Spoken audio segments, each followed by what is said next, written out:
New tonight, the Kansas Department of Wildlife and Parks raising concerns now over bird influenza across the state. The agency is now asking hunters to take additional action when handling wild birds. KSNT also met with a local farmer to find out what steps those with birds can take, like keeping a watchful eye over flu-like symptoms in your bird, including runny mucus, lethargy, and also coughing. That can help determine if your animals must be isolated. Also allowing your chickens more space to spread out and keeping them away from pastures with trees. That can also help keep exposure to wild birds at a minimum. However, even after taking safety precautions, your birds could still catch the disease.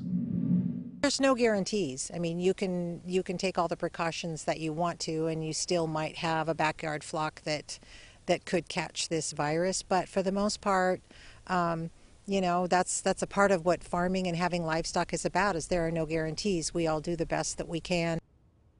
The virus is carried by ducks, shorebirds, and geese, according to Wildlife and Parks. The department notes that there is a chance the virus is adapting and even becoming more harmful.